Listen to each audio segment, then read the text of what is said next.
So in my family, I'm famous for this concept of rational love, right? And what I tried to do, the big mistake I made, was trying to convince my mother-in-law, my soon-to-be mother-in-law, how I rationally loved her daughter, right? This is a woman who's very emotional. She's kind of the opposite of my rational perspective on things.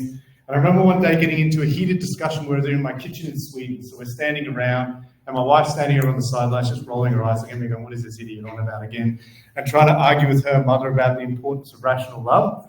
And she gets so frustrated at this one point. She gets so angry, and she just tries to come up with something that she thinks will be the most ridiculous thing ever. And she says to me, "You know what? If you rationally love my daughter so much, why don't you get married to her in one of those data center things of yours?" You know, she thinks that's the worst place you could either get married. And then she's kind of finished, and she's walking out of the room, and then as she walks out and just has this thought in her mind, and turns around and says to me, "And you know what? If your marriage fails, at least you've got a backup." You know, there's no recovering from that, right? No recovering. And so that's why I married my wife, because with a mother-in-law like that, what can you do? So I want to talk a little bit about the journey around the book, Why Data Science Project Fails today, because it's actually been a really interesting, but also incredibly challenging journey for me. So it's been about 2 years of work that I've put in with my co-author, Doug Gray. And when I began this journey, you have to take it from the perspective of an individual that's spent about 8 years acquiring 4 incredibly technical degrees, right? Both my undergraduate and master's and PhD in applied maths. And as a part of this journey in doing the research, my co-author, Doug Gray, learning that all that effort I'd put into, all that technical training I'd done, was not going to unlock the success of data science projects. It was really difficult. My rationality was no help. And in fact, one of the most challenging moments on this entire journey happened about 2.5 years ago. And I was sitting down with a really good friend of mine in a cafe here in Brisbane, just sitting across from him. We were just both having a coffee. And I was looking at him quite concerned. I was very concerned about him because at that moment, he was staring into the abyss of a massive mental health issue, right? He was one of the most respected and capable analytics leaders there is in this country, not just this city. And yet, he was 4 months in to sick leave for a mental health issue off the back of a disastrous personalization project. So let me just start with this kind of story and give you a bit of background. So the company he worked for is an ASX-listed organisation, right, in the retail space. What they wanted to do was they realised they were spending a lot of money on marketing and a lot of it was getting wasted. And they thought the trick here to us improving our marketing spend was to run a personalisation project. They wanted to improve their ROI. And so what they did is they gathered together the teams, they drew up their business plans, they put together their project plan, they organised the right consultants to come in to help them. Everything was set up for success, right? They should have succeeded, they should have. But very quickly after starting, it became an unmitigated train wreck. Horrific. The consultants were thrown out. They were gone. The team that was allocated to it was moved on to other tasks. And 2 months after I met that friend of mine, he was out of a job. C-suite level executive. So I was sitting there in this conversation just looking at him going, what went wrong? Like, how could you of all people fail? You've delivered much bigger projects that have been much harder. You've done things that are 10 times bigger than this. How in the world could you of all people have failed to deliver this? And as he was talking through it, I was sitting there in a state of incredulousness, and I was just thinking, how often does this happen? Like, how bad is this? And so what I did is I went out there and I had a bit of a look in a lot of the anecdotal stories online, and also dug up a lot of research. So I did a lot of peer-reviewed analysis of different peer-reviewed articles. And when I started looking into this, I realized this was actually a massive problem. This problem was much bigger than something I could solve. And so what I did is I reached out and contacted a friend of mine, Doug Gray. Now, for those of you who don't know him, and no one here probably will know him in this room, because unlike the plethora of all these LinkedIn AI experts overnight, unlike all these bullshit artists out there effectively, Doug's not out there on LinkedIn because he's doing the work. He's out there in Walmart saving them each year over $350 million in cost avoidance each year. He's done over $1 billion in his 4 years that he's there. So he doesn't have time to be on LinkedIn talking crap about all these new models and all this other kind of stuff because he's actually doing the work building the systems. He's been a winner of almost every single analytics award that exists in America, in addition to being twice an Informs Prize winner. That's effectively one of the biggest awards that you can win in the world, right? So this is a person that there's almost no one that matches his capabilities in building business scale systems. And so I reached out to Doug, and this was a topic that was frustrating him as well, right? Fortunately, me and Doug haven't been on the receiving end of many failed projects. They've been few and far between, but we're both frustrated about the hype that was leading to more project failures and leading to more issues out there. And so we decided we wanted to tackle this in a bit more detail. So what I brought to this equation from myself was I myself have a very scientific background. So as mentioned, I've got a PhD. I work as an adjunct professor at this university here and at the University of Queensland, and I'm on a number of multiple advisory boards. And the thing that I brought with Doug to this was my own experience in building AI tools for about 15 years to combine with his 35 years. And what I want to do is share the lessons today that me and Doug learned on that journey. And I'm going to touch on these topics really quickly. The first thing is I'm going to answer the question, are AI projects really that hard? Right? Then I'm going to give you the shocking truth. There's a big clickbaitiness. I should throw that one up on LinkedIn. Then I'm going to talk a bit about analytically mature versus analytically immature organizations, because that was a really, really important distinction on the journey. I'm going to unpack things in a really straightforward line that you recognize, focusing on the PPT and add strategy to it, so people, process, and technology. Give you a couple of deep insights, then I'll just wrap up there and hand over to a few questions at the end there. But the first question I ask is, are AI projects really that hard? And to answer this, we first of all analyzed over 1,000+ peer-reviewed articles. We didn't do all of them. A lot of meta reviews provide us with a lot of leverage to get to that number. But we did manually review over 100 different blog posts, because one of the things that both differentiates me and Doug from our research colleagues is that we're practitioners as well. And we understand the importance of the opinions of you in the audience, and the people that work at Google, at NCS, and everywhere else, and hearing their stories too, they're equally valid. And also we talked to dozens of AI leaders. We've both obviously got quite a network of people that we know in the AI space, especially people building tools, which are the people we're interested in. And we talked to them about the issues. Now, one of the things I just want to point out here, I've got a picture of the AI incident database. And the AI incident database is replete with failed AI tools that have hit the light of day. So when I did this presentation a few months ago, there were over 3,500 examples that were so bad that they were newsworthy. But what me and Doug are doing is something much bigger. The stuff that gets out here is the stuff that's rolled out into production and fails.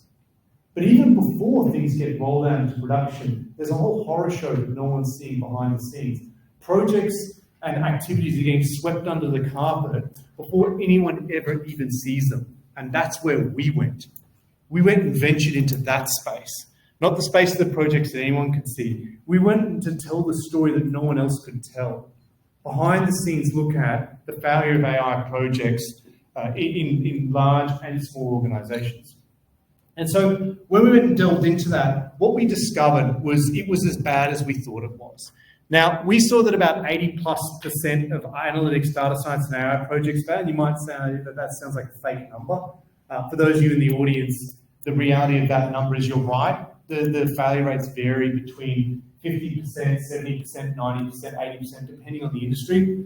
But being scientific, we took that to one significant figure and said, look, 80%'s probably the most common that we're seeing on the broad scale of things. But what absolutely shocked me and Doug the most was, in spite of all the frameworks, in spite of all the admonition around what can go wrong, in spite of everything we think we've learned over time, we're not getting better. You could take CRISPR-DM, you could take CPM AI, you could take knowledge-driven discovery, you could take whatever you like. None of that's obviously helping us one iota. Okay, and what we discovered that was even worse than that this trend that things actually, if you look at it anecdotally, it looks like things are getting worse. But what we discovered was that most companies actually fail 90+% of the time, and then a smaller group fail around 40% of the time. And we kind of want to say why. What was that distinction? What can we learn from that to share with you all so you belong to that smaller class of failures rather than the bigger one? And so what we really saw there was this really obvious distinction. It becomes obvious in hindsight, which is a good thing. In retrospect, when things are obvious, you know they're probably right. And the big thing that we saw was this distinction between analytically mature and analytically immature. And we saw that the analytically mature companies were the ones that were failing at less than half the rate of the analytically immature. And analytically mature companies do exactly what you'd expect. They have a strategy, they have a team, they have the right tools, they have the right focus, they have the right budget, they have the right culture, they have all those things that you'd expect, right? Analytically immature, exactly what you'd expect. They've reacted to the hype. They haven't allocated the budget. They've underestimated the effort. They don't have the tools the data science team need, nor do they have the people with the skills to use them, nor do they actually have a culture of making data-driven decisions. And it's all these problems that you need to solve that will take you down. I'm going to talk a little bit about that today and effectively pass on that message. How can you double your success by growing up? And what does that look like? So to unpack that and share with you some concrete lessons as to what it looks like, and none of this is going to be a surprise. I promise you already now. None of this will be a surprise to anyone here. Is we unpacked that into a PPT framework and added strategy to the top of it, right? So strategy, we wanted to understand how important that was. Then we looked at process, how important is that, how important is people, how important is technology. And I guess the painful point of this for both me and Doug, being two very technical individuals, was to discover the fact that effectively the technology side of things, where we'd spent most of our educational career and most of our time learning, was probably the least important reason as to why data science projects fail. It's the least important. You can go run off and spend another 10 years starting the most advanced GPT framework on the planet that ain't going to help you be more successful in rolling out something to real life that has an impact. It may make you feel good that you're doing something intellectually superior to other people and intellectually challenging, but it ain't going to have a real impact in real life. You're not rolling that out to production, you probably won't deploy it either. And this is really what the challenge is here. We wanted to unpack that, and I want to share with you today why. So I'm going to start with strategy, and on the strategy side of things, we had over 100 reasons in total. I'm going to throw up the table there, which just gives you a flavour of kind of the different reasons that were going on. But we decided that it's not helpful to anyone on the planet just listing out 100 different reasons as to why these projects fail. We took a data science-based approach to this. We ranked them in terms of their order of importance, and I'm going to give you now the two top-ranking reasons as to why data science projects fail from a strategic perspective. And the number one is the most obvious reason that you could possibly have, and it's just a fundamental screw-up on the business's perspective for simply not having a strategic alignment with the AI project. There's simply no good use case. There's no clear business value. There's no actionable insights. It's a solution looking for a problem, right? It's just what you'd absolutely expect, and it is still occurring again and again and again. Why? Because the leadership team, management team, don't have AI skills, don't have data science skills, and they're just reacting to the hype and setting themselves up for failure. The next most important one is that lack of leadership and upper management buy-in. So what will happen is teams will go out there and try and do AI projects, and they'll fail miserably when they realize they need budget and to scale the project up to get it to production. Management's not on board. Goodbye. And so what the recommendation here is really, as an organization, you want to find those strategically important projects for which data science and business analytics can help accelerate your strategy. On the process side, there were even more reasons, and again, it was even more obvious as to why these projects fail. And the first one here was really that data quality and reliability related issues. And I mean, that's something you hear continuously, right? That's not news to anybody. Being able to get the data in one place, get data of high enough quality and roll it out is a major challenge. The next big issue on the process side was really that big thing that we see going on, all the hype nowadays, is that not setting clear or reasonable expectations. So people think it can be rolled out in a month. I remember at the company I used to work at before my current job as managing director of Ubidy, we would walk into the client and they would say to us, here's 50 grand, what can you build for that? I said, I can run a really nice event for you, but goodbye, not much else. There's no building going on here.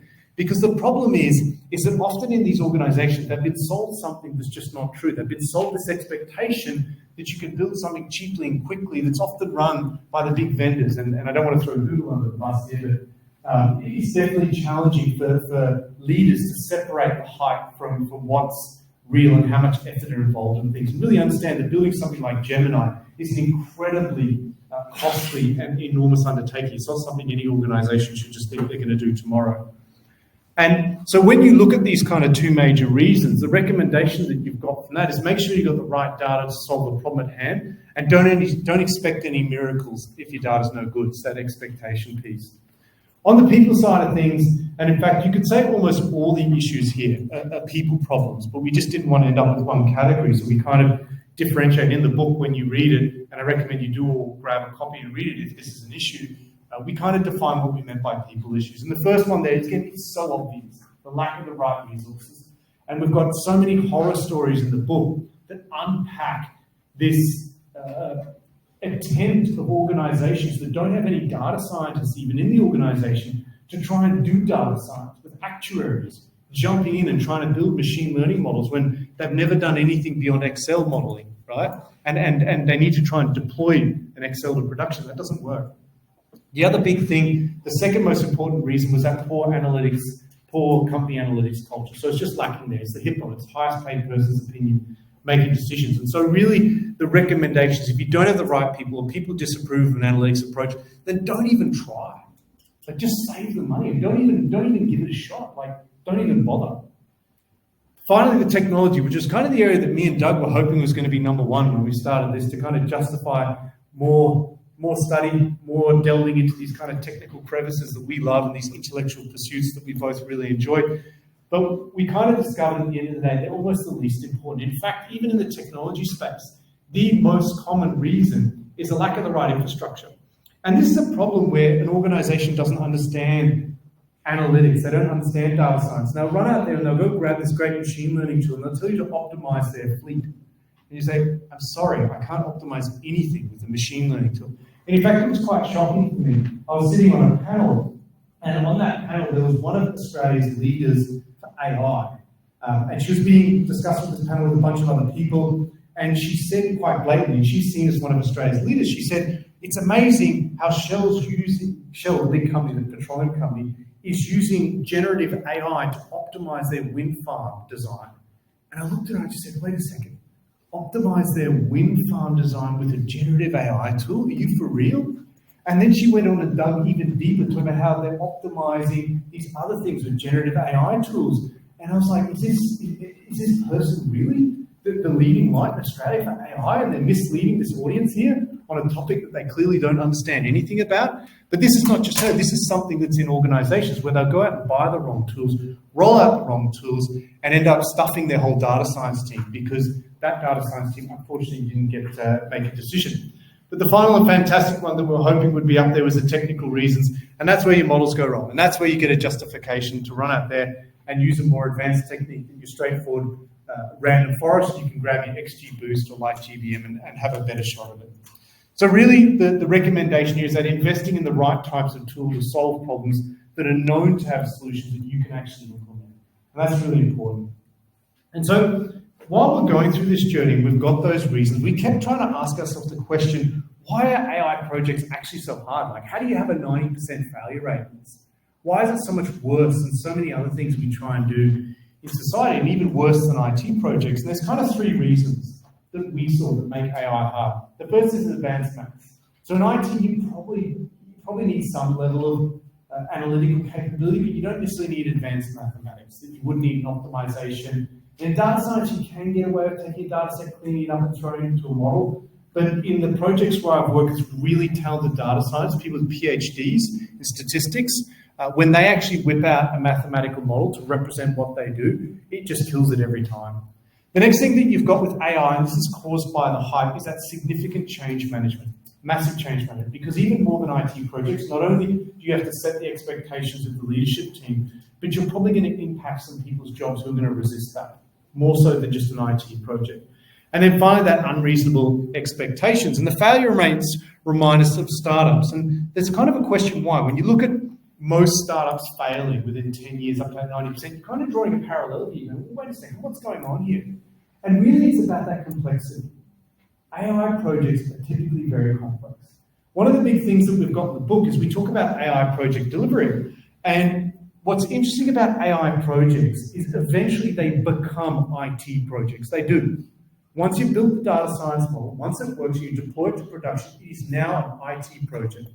And so what happens in many organizations is they treat it like an IT project, which is unfortunately wrong. And they say, let's run these agile sprints, and we're going to have these 2-week sprints that we're going to try and deliver these goods or deliver these software artifacts at the end of that period of time, and it does not work.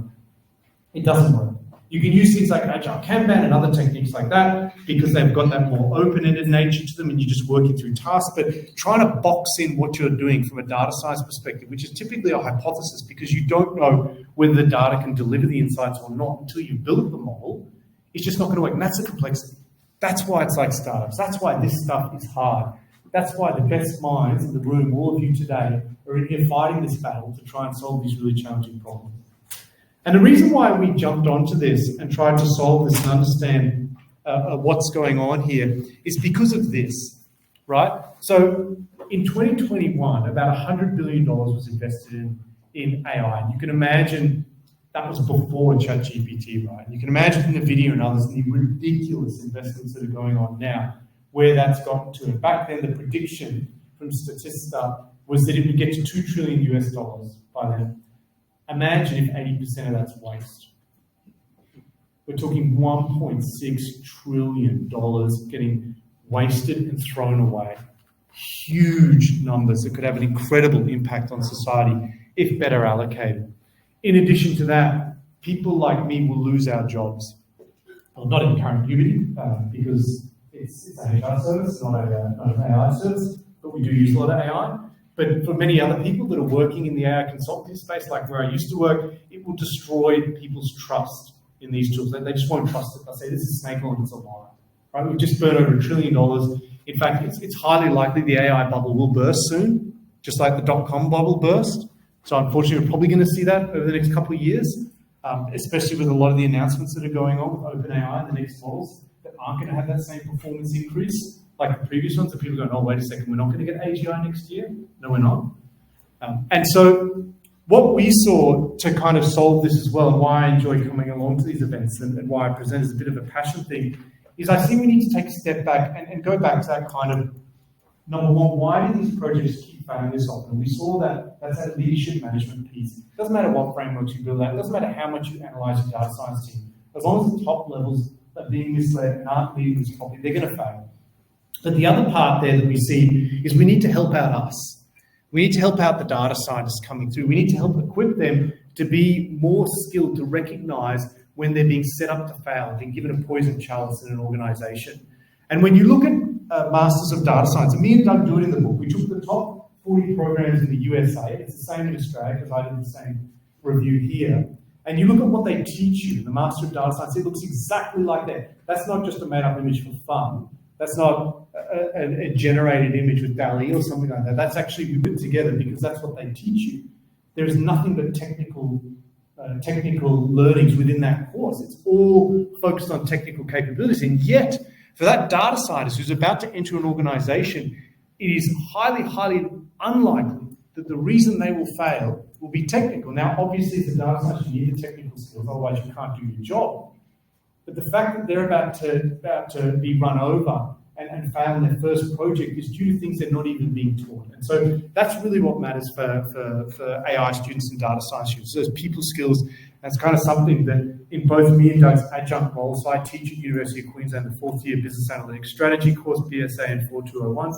And what I focus on that are these kind of people skills and what's going to cause them to fail when they come out. I'm really trying to emphasize that. And it's kind of funny coming from someone as technical as I am. But what hammered this home for me was when I read the book, How to Win Friends and Influence People, a while ago. And I know a lot of people react really strongly to the title, but if you actually read the book, effectively Dale Carnegie in that whole book is just saying, don't be an asshole. That's what he's really saying. And people will like you if you're not an asshole. And I don't think it's bad advice.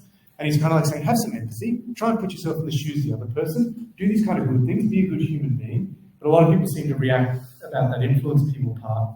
And one of the things that was in this book, and this is fascinating, right? Absolutely fascinating. This is 100 years ago. Dale Carnegie wrote this, 100 years ago. Right? He wrote, investigations and research done by the Carnegie Foundation for the Advancement of Teaching in Technical Lines of Engineering, about 15% of one's financial success is due to technical knowledge. And about 85% is due to skill in human engineering, to personality and the ability to lead people. He said this 100 years ago. Thank you very much.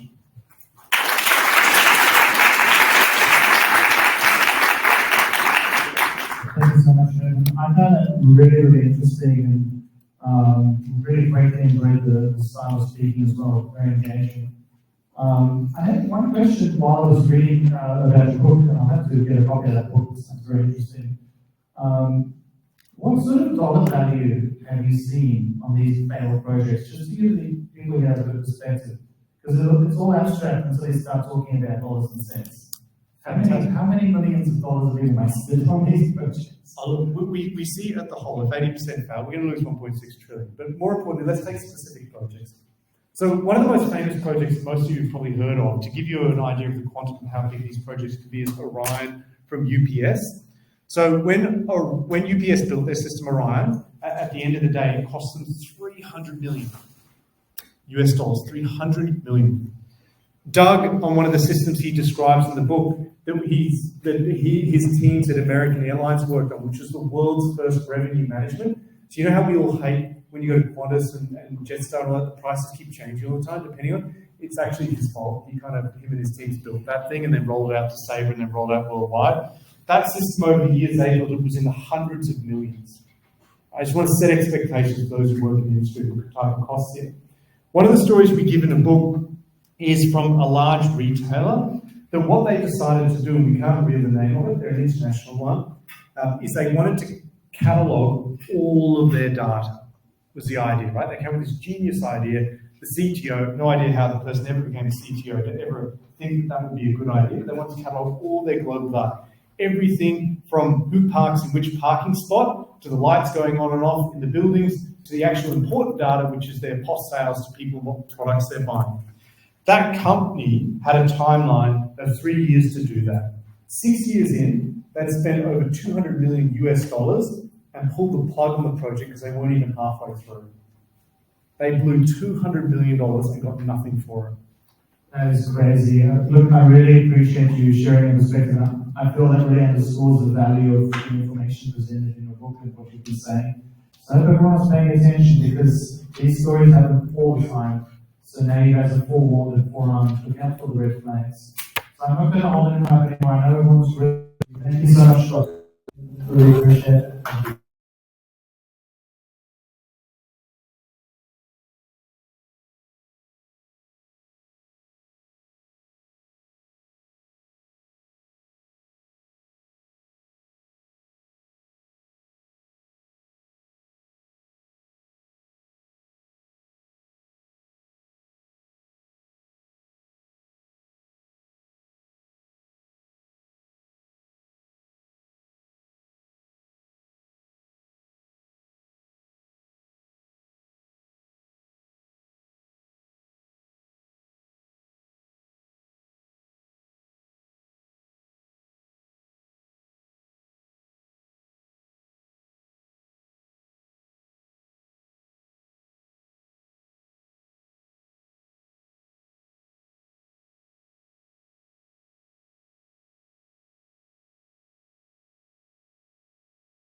You work for the Red Cross, Should you implement a program where you pay people to donate blood? End of the question.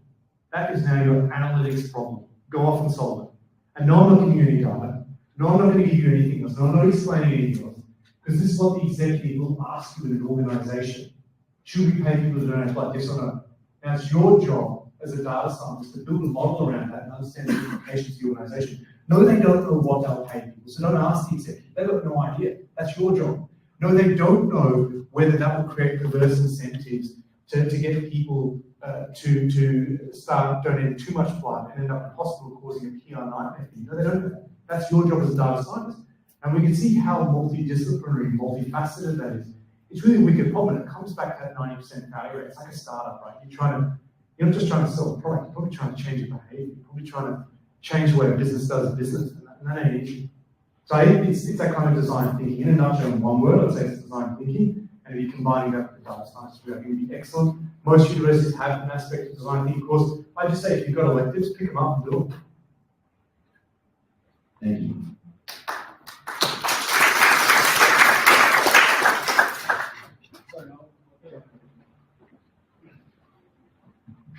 Thank you for the presentation today. And it seems like it's very important to choose a company that has the right culture and right leadership in the data science. So if you imagine that you are in an interview and maybe you can ask just one question to check if the company has the right culture, what do you recommend? Oh, that is such a good question. So about a month ago, I actually Doug Gray flew out to Australia, my colleagues. We came over from Texas, and we spent about 2 weeks going up down the east coast of Australia. So we went to Melbourne, Sydney, Canberra. We did a couple of lectures at Q. We did one at QT, and we did one at UQ as well. And all the students kept asking us that question, like, what would you recommend? And Doug gave this excellent answer. I can't beat somebody who did. And he said, look at Walmart. So look at the CEO, Doug McMillan of Walmart. Now, Doug McMillan, with the CTO Suresh, go to make videos on YouTube about how they're using AI. They publicly go out and state to the world, we are using AI, this is how. They have press releases, they have information around their adoption, the importance of AI. They talk about it left, right, and center. And so I think when you go along those kind of interviews, first of all, you want to be armed with that outside in-looking knowledge. Like, do you see them actually talking about how important it is? And then secondly, you just want to ask them, look, give me an example of the system you've deployed to production and the impact it's having on the business. Just give me one. Tell me one AI system you've deployed to production, you use it today, it's having an impact on the business. If they can't name it, and you love data science, you love being successful, you love getting promotions and going up the career ladder, because you're being successful, then you better run. You get out of there very quickly. Thank you. I think there's one other question. Hey, when you mentioned that leadership is a key part of the essential factor in getting success of the project, right? How do you educate your leadership or the rest of your team about converting it to a mature organization? Yeah, that's very, very difficult. So we need to take a little bit of a step back and have a bit of empathy for the leadership teams, especially when it comes to AI. So for this mate of mine who works in the retail scene, if that whole leadership team had been AI experts, their business would have failed. And it would have failed because they're in the retail sector and they need to be retail experts, not AI experts. And that's in each of those industries that delivers value. They need to be an expert in whatever their industry is. AI is a servant. AI is a tool that helps companies get more efficient. It is a slave to the business needs, right? It's not the other way around. AI is taking a life of its own with the high current need. It's going out there and acting like it's the boss. It's not. If it doesn't earn its keep, it gets kicked out of the company, right? It should be kicked out of the company. If it's not developing efficiencies and getting a business case and creating a return on investment, it can grow. So with the leadership side of things, what you've got to understand is these people are going to be experts in their domain. It's not their job to be AI experts. And a good example of that, we also do in the book, is Bob Crandall at American Airlines. When he developed those yield management systems and things like that, he was not a technical guy, but he knew how important it was. He understood the vision and he got kind of the advantage and the importance of it. And what happened for him and why it happened was because he had an early platform. In America, in the 70s, the whole airline industry was deregulated.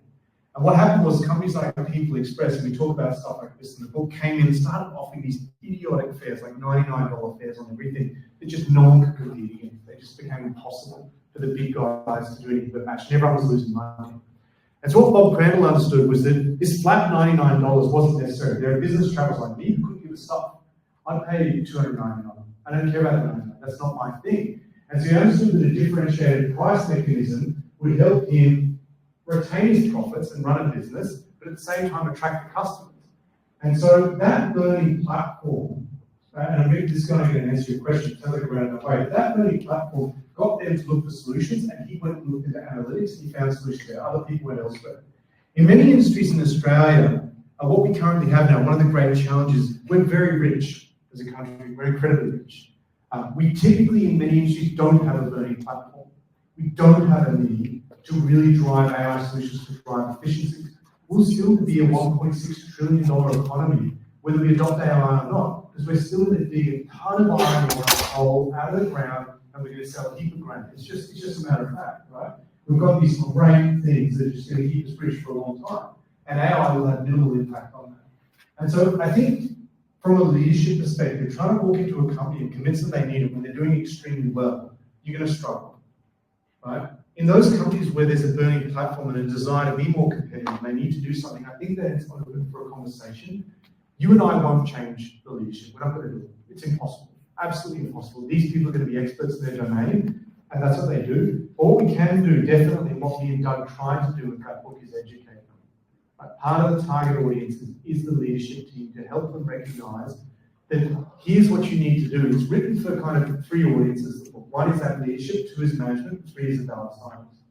We want to help data science set itself up for success. We want to educate leaders what needs to happen. So there isn't an easy answer. I don't think you can just change leadership overnight. They need to land on a burning platform. They need their business to collapse around them. And then they'll probably start reacting, okay, we need to do something. And perhaps they'll take the AI seriously and listen to companies like NCS when they tell them, guys, this is a big project. You need to resource this properly. Hello. Yeah. There's another question over there after. Go for it. I saw ourselves within your bad examples from your book, but we have a small startup, and I would like to ask if you have one recommendation, except by the book, to not end up closing the business. What would it be? So to avoid just massive, disastrous failure in a business caused by kind of an AI project failure, my recommendation is we don't start. Just don't invest in that. Don't do it. It's an easy thing. There's another question up there. Eagles may soar, but turkeys never get sucked into jet engines, right? Okay. So we need to wrap up. You're saying something. There's one more question up there. Yeah, oh, sorry. If you could pass the mic up. So sorry, let's see. No, we're good. I think we've lost. He was running around the microphone. Thanks, Darren. Hello. I wanted to ask, in a large organization, I will give an example later, that the service delivery part of the organization is the one who is generating the data for the organization. So it's not like the data is coming from the outside. So we have this service delivery part, they are doing their work. Then there's some hoops they have to go through to record the data. The data gets generated, it comes through the data team, the data performance team, and it needs to go through analysis and like look through also all the stakeholder management and also. How can a data person convince these non-data people that they have to have at least a 50% ratio of useful data, and it's okay to have some garbage data, I'm fine with it, but I need at least like a half, correct? And the example is I work as a data analyst for a not-for-profit organization, and more than 400 of my colleagues are social workers, and they're also I'm the youngest person in the organization. And it's really difficult convincing these people that I understand the job is really high risk, but for the sake of things going really smoothly in the future, I need you to generate a better quality of stuff. but they don't really have any idea of quality. When you say quality, they're like, oh, do you mean like these ones that I said? Do you really like this not right? Do you don't like my job? It's like, I don't even know your job, but like, whatever, like, I don't. Good question, let me answer. So, give me 2 minutes to answer that question, because there's a related question that someone asked me that I think is excellent for why I'm between answer your question. And the related question I'll begin with, and then it'll help answer your question is, should the CDO, so the Chief Data Officer, or the CDAO, Chief Data and Analytics Officer, sit under the CIO? That's a great question someone asked on the journey. And the answer when you think about it is a clear no, no way, never. It should never happen. And the reason why it should never happen is because the CDAO, the CDO, is actually a business function, functioning to serve the business and the business insights. It doesn't serve IT, it serves the business. Now this brings us back to your point. So when it comes to data issues, we've got to think about the business, right? Now I could not be stuck, and I don't even in my own company, managing data that has no value to me. I couldn't be bothered. Like, I don't see the benefits. So all this crappy data gets through the end game. And someone else has got to deal with it because that's their process. I get the value. So what we do to turn that around is you start providing those people with data generated insights that are valuable for them. Imagine if you created a dashboard for them that helped them do their job better, that they could do it half the time, that they could see what was going on. Right? And all of a sudden, it's, wait a second, that doesn't make sense what I'm seeing in this dashboard. I need to get that data right. That self-driven impetus is then there. And what you need to then say to them is, hey, you've got no data skills, that's fine, I don't need you to have data skills, but I need you to have common sense skills. And I need you, when you've got your common sense skills, to now be what's called a data steward. So you're just going to make sure when that data comes through, you can see that that age is wrong. That person's not 150 years old. That's impossible, that's ridiculous age. You know that's wrong. So why did that go wrong? And then they can work with their team, they can look at that data and see it, and they can understand it in an intuitive fashion with common sense and see, that ain't going to work what's coming through. I need someone to fix it. And so I think with questions like that, it's understanding that data serves the purpose of business. If it's not serving the business, and the business isn't getting done, no one cares about it, no one should care. I agree with the team. If they're not getting about it, they shouldn't. You're not for profit, they should just not care. But if you're then turning around and generating business value for them, and they become reliant on the way they do their job, then they're going to give a damn about the data. You've got to incentivize them, you can't force them. And there's lots of really interesting data governance approaches that kind of try to do this nowadays instead of just the top-down hierarchical one. And there's lots of other methodologies nowadays. I was on a call with Dharma, which is a data association organization globally, that was talking about new methodologies for governments which really focus on that, around that kind of creating incentives for the data stewards to get it down, and then getting the benefits and loosely coupling them to the data in a way that doesn't require technical skills and involving them. And I think if you give that a shot, it's not easy. So like I'm saying, there's going to be a lot of work. Imagine creating dashboards for these people. Imagine trying to find something that will help them. So you've got to set this up. It's the hardest part, because yeah, you generate things, but not all of them have this literacy. Exactly. You're right. So you're just saying you try and generate these things, but not everyone has this literacy. You're right. But what I think the challenge really here is we've got to correct the business. You've always got to put your business hat on, understand the value proposition for these individuals, and go, what could I do with data that would be valuable for them? That will help increase the quality of data in the business. It's a decent sized project. It's not easy. I'm not saying it's going to be simple, but I don't see how else to do it. Why should they care about something that doesn't matter to them? Why should they have an extra task on their day? It's like it's relevant, unless it's going to get them fired or a bonus. They won't do it. Well, yeah, so the problem is like they do not understand that the reason they are getting this funding is because this data is generated, then later is moved to the government. They think the work they do is the reason the money is coming. Yeah, but those online, I assume this is going online. She just asked questions that some people don't understand the reason that we're getting funding is due to that. So the reason why these people feel like it's not valuable because they feel like the exact direct work they are doing is the reason why they are getting paid. But in reality, the reason why they are getting paid is like they do the work, then they record this data. The data is later after like all this stuff is done on it, is gone through and went to the government. And if they are satisfied with what's produced, the funding continues. That's why like, that's the hard part of my job, to convince these people. I know that your job is really valuable and it's actually producing so much good for our community. But I want you to know the reason why the page is coming is because we are producing a good data. Absolutely. I'm standing between us and lunch. I'm assuming lunch is there, so I'll just quickly wrap this one up. I feel like that's just a tough general talk you've got, like maybe fire some people and see what happens. That's not really rough. But just so that people are listening to you, right? It's like, well, the whole existence, it's kind of paradoxical that you say that the reason why you're getting the funding is because of the data, that they don't care about the data. It doesn't make sense to me, in some sense, what you're saying. And so it feels like it should impact your funding. You should say, well, it's in your job description to make sure this is proper. If it's not, I'm going to fire you. Like it's some tough management, some tough love. It sounds like you're going to show to me, but I don't know if that anybody.